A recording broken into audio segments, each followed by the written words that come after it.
2002లో notification వచ్చింది. 2002 నుంచి ఇంతవరకు నోటిఫికేషన్ రాలే. 2012లో అప్పటి కాంగ్రెస్ ప్రభుత్వం మల్టీపర్పస్ హెల్త్ అసిస్టెంట్లు అవసరమని 226 కాలేజీలకు నూతనంగా పర్మిషన్ ఇవ్వడం జరిగింది. ఆ కాలేజీ నుంచి ప్రతి ఏటా 8,000 మంది విద్యార్థులు క్వాలిఫై అయ్యి సర్టిఫికేట్ తీసుకొని వస్తున్నారు. 2012 నుంచి ఇప్పటి వరకు కూడా మా నోటిఫికేషన్ లేదు. ఈరోజు మేము ముఖ్యమంత్రి గారు మల్టీపర్పస్ హెల్త్ అసిస్టెంట్ మెయిల్ ఈరోజు మేము ముఖ్యమంత్రి కలవడానికి వస్తే అపాయింట్మెంట్ లేదని మమ్మల్ని కలవనీయలేదు. మేము పోయిన గత ప్రభుత్వాన్ని కూడా ఎన్నోసార్లు మా మొరను వినిపించినాం, కానీ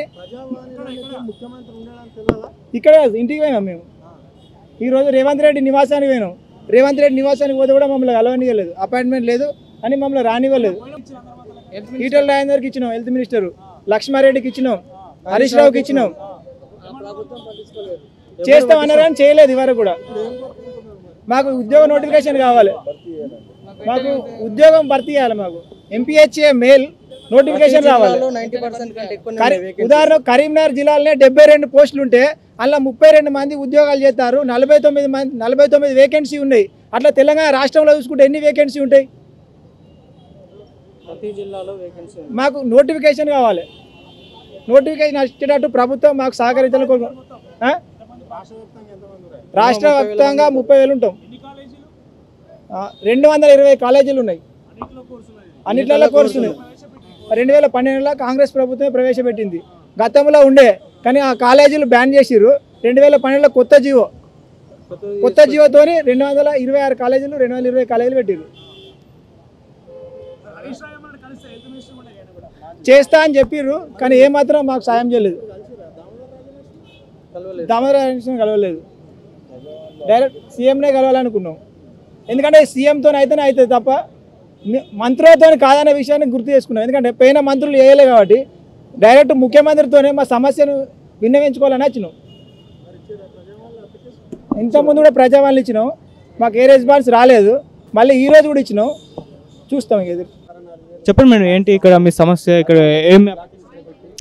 మేము యాక్చువల్లీ ఆధ్యాత్మిక విశ్వవిద్యాలయం నుండి వస్తున్నాము. ఇక్కడ రాజయోగ మెడిటేషన్ నేర్పిస్తారు, మనసు బుద్ధిని ఎలా ఏకాగ్రత పరచుకోవాలి అనేది. సో కొన్ని ఏళ్ళ నుండి మేము మెడిటేషన్ నేర్చుకోవడానికి వెళ్తున్నాము. అట్ ది సేమ్ టైం మేము కాలేజ్, స్కూల్స్, ఓల్డ్ ఏజ్ హోమ్స్లో మొత్తము విశ్వ కళ్యాణం కోసం సేవ కూడా చేస్తూ ఉంటామండి. సో అలాంటిది సడన్గా అక్కడ ఆధ్యాత్మికంలో ఉన్న ఎవరైతే హెడ్ ఇన్ఛార్జ్ ఉంటారో పైనుండి మాకు ఆర్డర్స్ వచ్చాయి అని చెప్పేసి కొందరిని ఆపేసేసారనమాట. గేట్లకు తాళాలు వేసేసి లోపల కూర్చొని అసలు ఏమీ అలౌ చేయట్లేదు.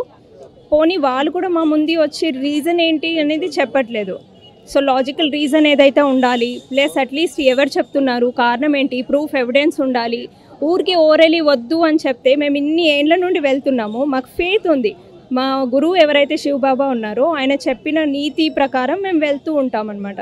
సో ఇలా సడన్గా ఆపేసేసరికి మరి ఎలాగ మాకు న్యాయం చేకూరుస్తుంది అని చెప్పేసి ఇక్కడ అధికారులని మేము కలవడానికి వచ్చాం అనమాట. దానికన్నా ముందు మేము పిఎస్కి కూడా మేము కంప్లైంట్ ఇచ్చాము.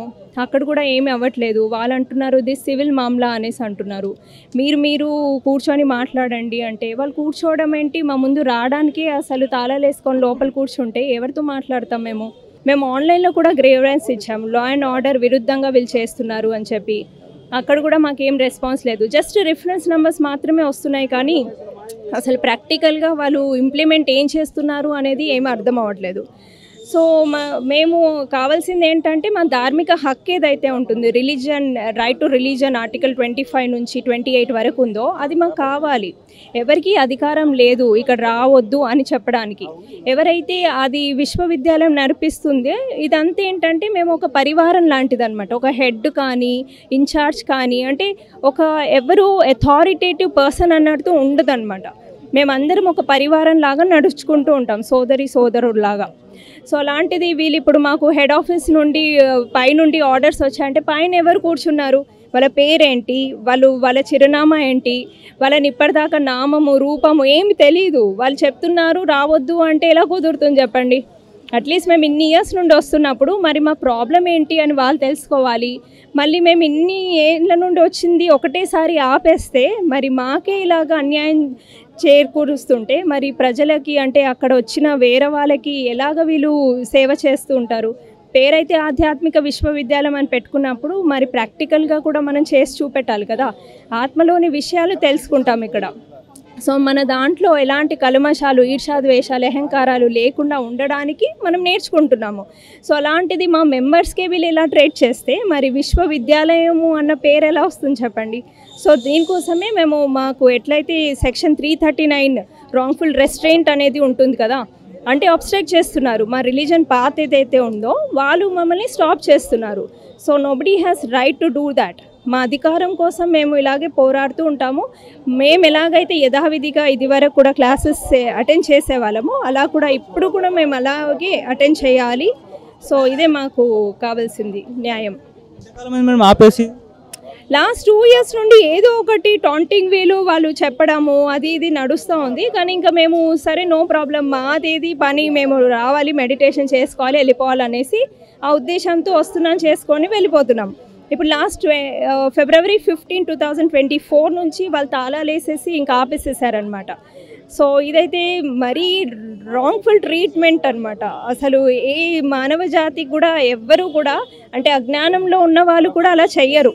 ఇంటికి వచ్చిన వాళ్ళకి కనీసం నీళ్లు కావాలమ్మా అనేసి అడుగుతారు. అలాంటిది మా మెంబర్స్నే వీళ్ళు అసలు మొహాలు చూడకుండా పైనుండి కూర్చొని మొబైళ్ళు, వీడియోలు, ఫోటోలు తీసుకుంటూ మీరు ఎలా చేస్తున్నారు అలా చేస్తున్నారు చేయకుండా కూడా అబద్ధాలు చెప్పడము, ఇదంతా కూడా పెద్ద న్యూసెన్స్ క్రియేట్ చేస్తున్నారు. మరి ఓపెన్ చేయాలి మళ్ళీ అని అనుకుంటున్నారా?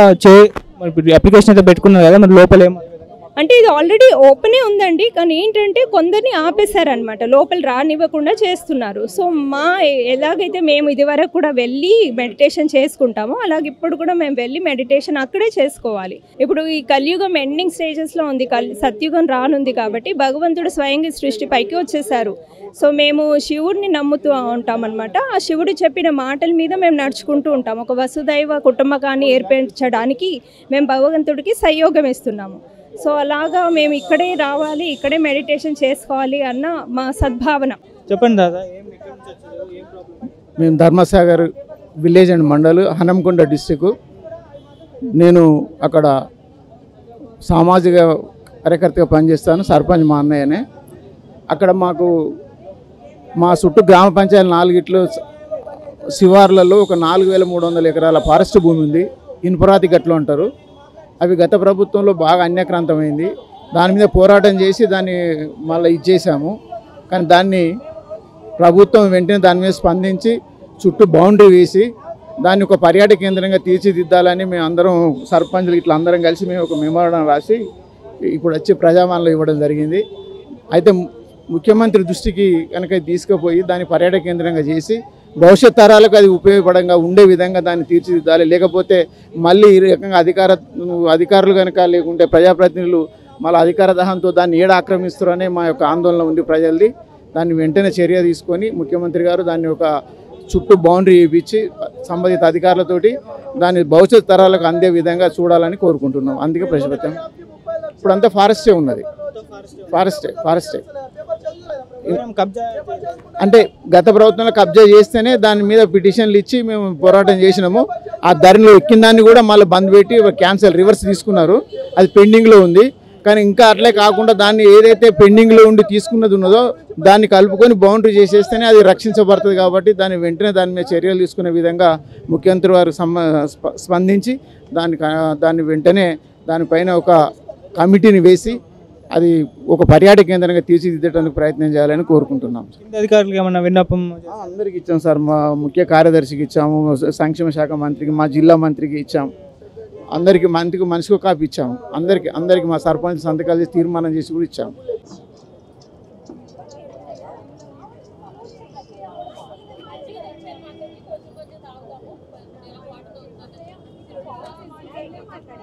లేడు, 2 పిల్లలు ఉన్నారు. నాకు సాయమ్మ బిఎస్ ముక్తలో ఉంటాను సార్. కిరాయికి ఉంటాను. నెలకు 6000 కట్టుకోలేకపోతున్నాను. కొంచెం ఇల్లు లేదు సార్, నాకు ఇల్లు లేదు. కిరాయికి ఆడ ఖాళీ చేయి ఈడ ఖాళీ చేయి అంటున్నారు. నా ప్రాబ్లం అదే సారు. నాకు రూమ్లు ఏడ ఇంత ఇల్లు లేదు. మొన్న రేవంత్ రెడ్డికి సార్కి అప్లికేషన్ పెట్టినాము, ఇంకా ఏది కాలేదు.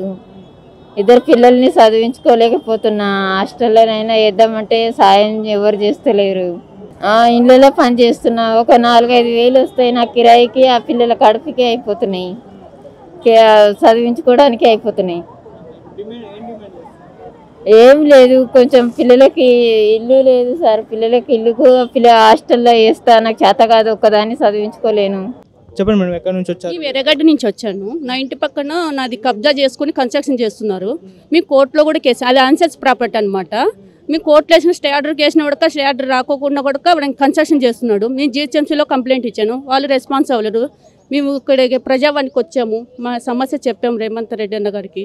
మా సమస్య పరిష్కారం చేస్తారని ఇక్కడ కోరుకుంటున్నాము. ఒక 6 months అవుతుంది, 6-7 months అవుతుంది అనమాట. చేసాం సార్, ఎవరు రెస్పాన్స్ అవ్వట్లేదు మాకు. ఇక్కడికి వచ్చాము, ప్రజావానికి వచ్చాము. అంటే వేరే వాళ్ళు ఎవరైనా సహాయం అడిగారా కబ్జా? ఎవరిని అడగలేదు, ఎవరు చేయరు అనేది మాకు. లాయర్ని పెట్టారు. అతను ఏం చేశాడంటే నేను ఆపుతాను పని అని చెప్పేసి సెప్టెంబర్లో డబ్బులు వేయించుకున్నాడు. డబ్బులు వేయించుకున్న తర్వాత అతను ఈమెని అడుగుతుంటే నేను ఆపుతానని 7 months చేశాడు. కానీ ఆయన ర్యాష్గా మాట్లాడుతున్నాడు, అటువైపు కూడా డబ్బులు తిన్నాడు. డబ్బులు తిని ఒక ఆడ మనిషిని ఇట్లా ఎవ్వరు సపోర్ట్ లేరని చెప్పేసి ఎంతవరకు వీళ్ళు ఈమె మీద అటాక్ చేయడమో నాకు అర్థం కావట్లా. ఇంటికి మనుషుల్ని పెట్టించి కూడా అటాక్ చేస్తున్నారనమాట. ఆ లాయర్ కూడా రెస్పాండ్ అవ్వట్లేదు. ఇంకా 3 months ఆగమ్మా అంటే మరి నువ్వు డబ్బులు తిన్నప్పుడు నువ్వు పని చేయాలి కదా లాయరు, మరి ఎందుకు చేయట్లేదు ఆయన?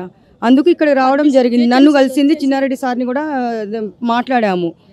లేదమ్మా మేము చేస్తామని చెప్పేసి నిన్న పోలీస్ స్టేషన్కి వెళ్ళాం బోరబండ.